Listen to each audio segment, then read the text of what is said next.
Guys, तो इस trip में हम आपको लेके जा रहे हैं जद्दा, मक्का और मदीना इंशाल्लाह। उम्मीद है कि आप हमारे साथ रहेंगे।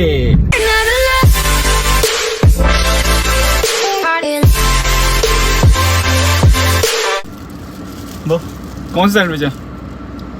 ये बैंगन के सैंडविच। बैंगन के सैंडविच? हाँ, बैंगन के। ओ यार, पहले तो खाने लगे। चेक करो यार, बैगन सैंडविच। वैसे तुमने खाने बैगन के सैंडविच? है? नहीं खाती। तुमने नहीं खाने बैगन के सैंडविच? क्या खाओगी? पापड़ खाने तुमने? अच्छा। तो हम लोग बस निकल रहे हैं मदीना के लिए कसीम से। तो हमें कितनी देर में पहुंचाएंगे आप भाई? यार ये जो तुमने कड़क चाय मुझे बना के दे दिया ना, इसके बाद तो 4.5 घंटे का रास्ता है। इंशाल्लाह 3.5 घंटे में पहुंच जाएंगे हम लोग। तुम्हें और जल्दी जाना है? खैर खैरियत से पहुंच जाए हम। चाय शाय आमीन। हमारा सफ़र थोड़ा लंबा है। हमने पहले मदीने जाना है, उसके बाद इंशाल्लाह हमने उम्रा करने जाना है। यार ऐसा करूंगा ना कि मैं यहाँ पे आराम रख लूंगा, तुम दानिश और गजल पीछे बैठ जाना। बोलो ठीक है? आप भी पीछे ही आ जाइएगा। मैं पीछे आ गया तो गाड़ी कौन लेके जाएगा फिर? गाड़ी पीछे चलेगी। तो ये जो है हमारा कोरोना के बाद मदीने का सेकंड ट्रिप है। हम पहली ट्रिप में गए थे और मुझे उसमें कोरोना हो गया था मगर ये बच गई थी। तुम कैसे बची थी यार? पता नहीं, मगर हम जिस हफ्ते वापस आए थे उसी हफ्ते में। हाँ, और उसके बाद हम लोग मदीना जो है अब जा रहे हैं। तो कसीम से मदीने का रास्ता कुछ इस तरह है कि दोनों तरफ जो है वो बिल्कुल एक बंजर ज़मीन है, इधर भी और इधर भी कुछ भी नहीं है रास्ते में। जैसे मैं सोचता हूँ अगर इस ज़मीन का मलिक रियाज को पता चल गया तो उसने यहाँ पे बैरियर टाउन बना देना है।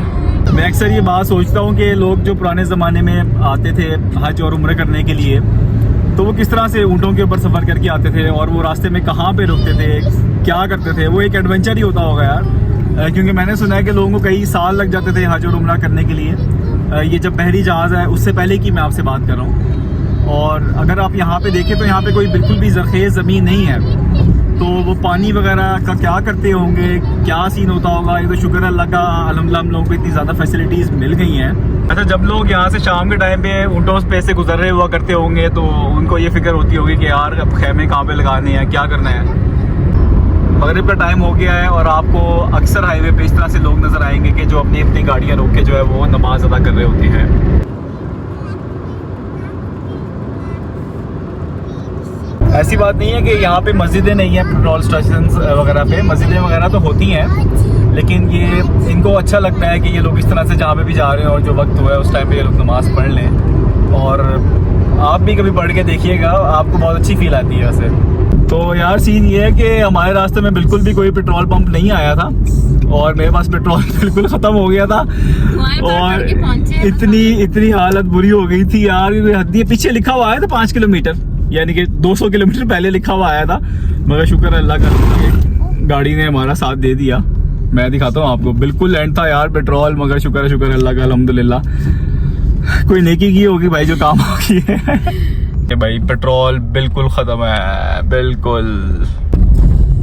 यार ये तुम कहाँ थे भाई, तुम कहाँ थे?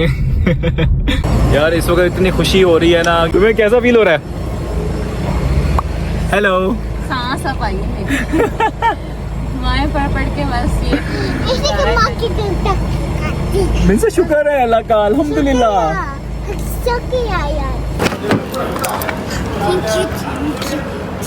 अलाया तुमने क्या खाना है? आ जाओ, आइसक्रीम नजर आ जाए और मिनसा रुक जाए, ऐसा हो ही नहीं सकता। ये खोल तुम कैसे रही हो, तुम्हें बोलना आता है?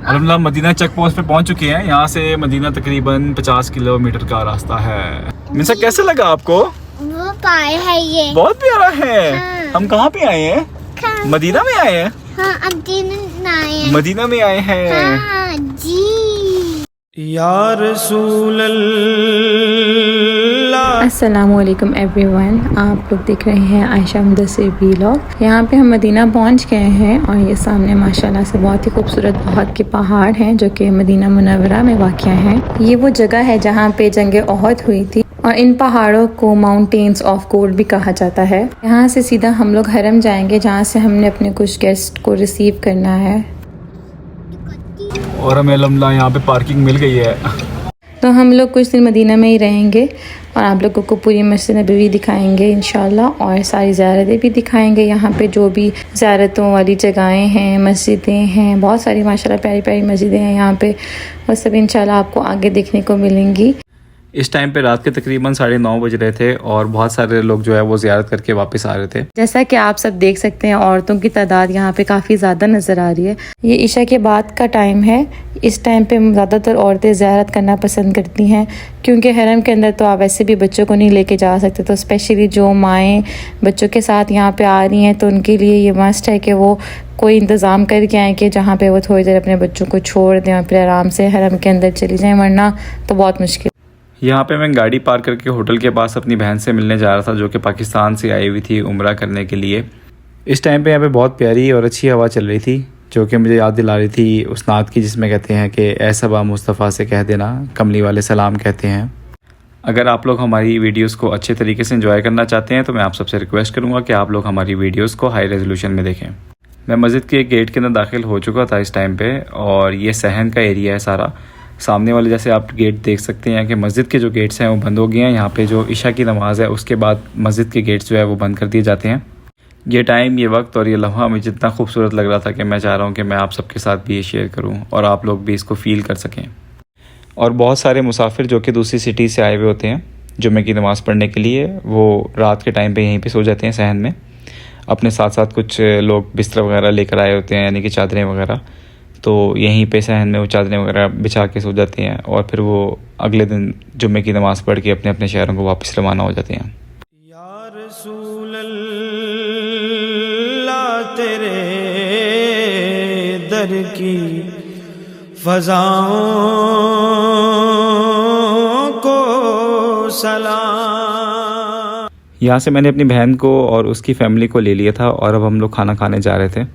मस्जिद नबी के आसपास आपको बहुत सारे खानों की वैरायटी मिल जाती है, जिसके अंदर कॉन्टिनेंटल खाने और अपने देसी खाने जैसे कि इंडियन, पाकिस्तानी और बांग्लादेशी खाने, आपको हर किस्म की वैरायटी मिल जाती है। या रसूल अल्लाह तेरे दर की फ़ज़ाओं को सलाम। हम काफ़ी अरसे बाद एक दूसरे से मिल रहे थे, वो भी इतनी अच्छी जगह पे। सब बच्चे एक दूसरे को देख के बहुत ज़्यादा खुश हुए।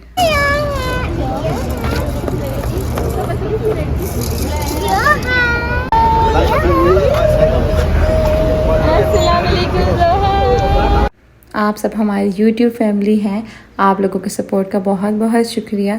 तो कमेंट सेक्शन में अपना फ़ीडबैक देना मत भूलिएगा। हमारी वीडियोस को लाइक करें और अपने फैमिली मेम्बर्स के साथ शेयर करें। शुक्रिया।